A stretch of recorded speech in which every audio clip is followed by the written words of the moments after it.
So what's the excitement level today at the groundbreaking here? Oh my gosh, it's through the roof. It's kind of like whenever we built Race, that our student athletes can just envision this, our community, and how it's going to change the trajectory of those three sports in particular.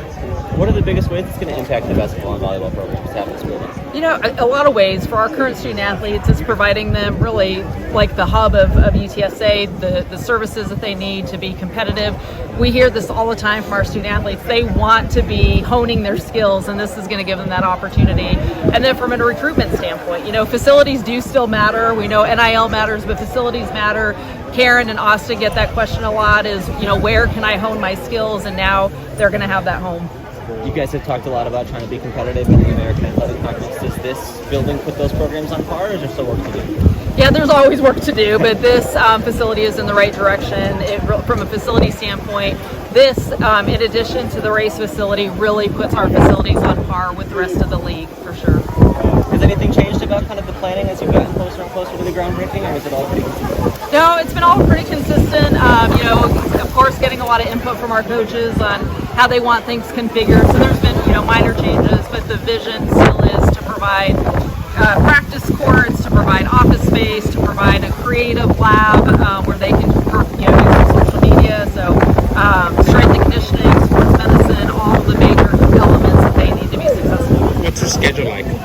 Great question. So, of course, today is monumental to get the groundbreaking, and then we're projecting that it will be done sometime mid to late 2026. I was looking at some renderings, the photos online, what's going to be in the building. I want to ask you about how this is going to impact the trainers, the medical care, things like that. Can you talk a little bit about how this is going to improve all that? Yep, there's going to be a satellite training room for our athletic trainers. It's going to complement the athletic training room in the Race facility. But again, it's our athletic trainers are always wanting to do preventative care. In our partnership with UT Health, there's such great synergy. But again, it's about preventative care, about keeping our student athletes healthy. The nutrition, all of those things will be beneficial in this facility. The space they will have compared to what they have now.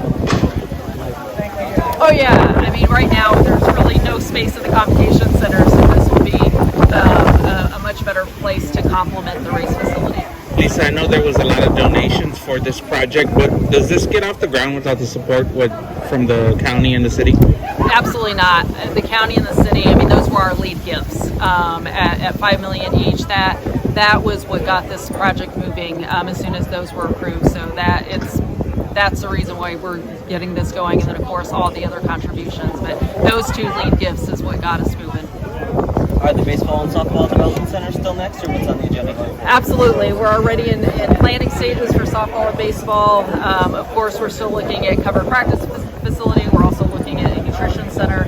But our focus right now is baseball, softball. Do you have a site for softball yet? I know that was still up in the air.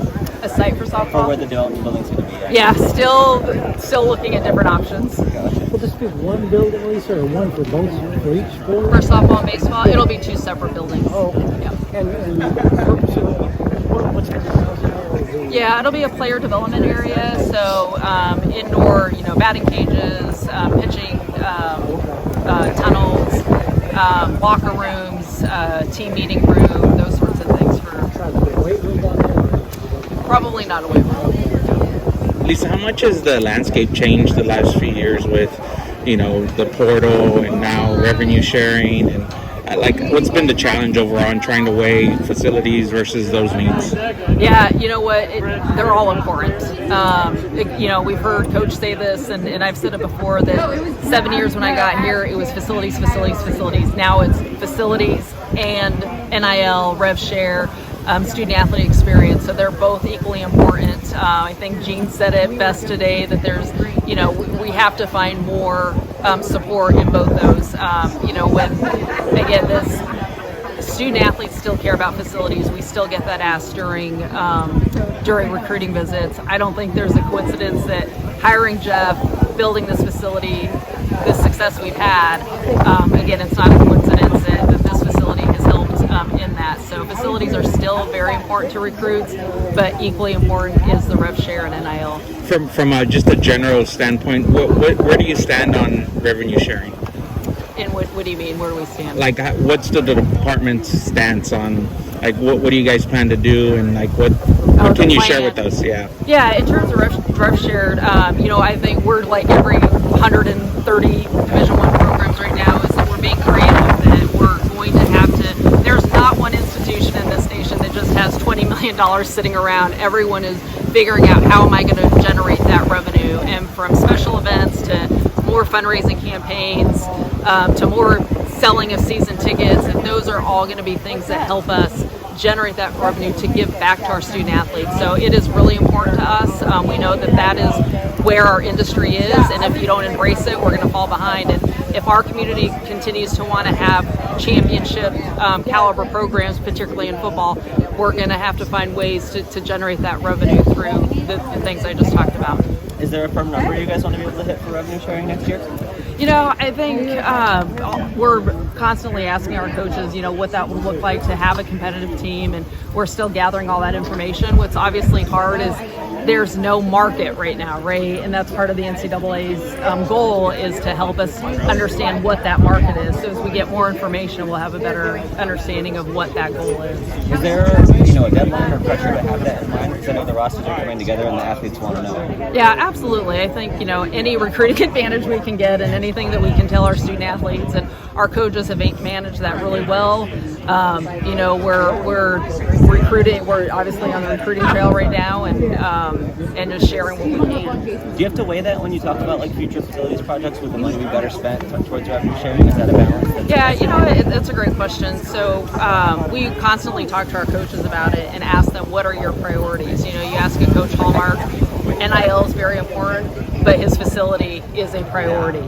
You ask softball, NIL is really important, but that upgrading their softball facility is very important. That is a priority. So not, you ask football, they have a beautiful building, NIL is a priority, right? So all of our programs are at a different phase in their maturation, and so there's different priorities for our different sports. Far down the road, I know you've got a lot of things on your plate right now.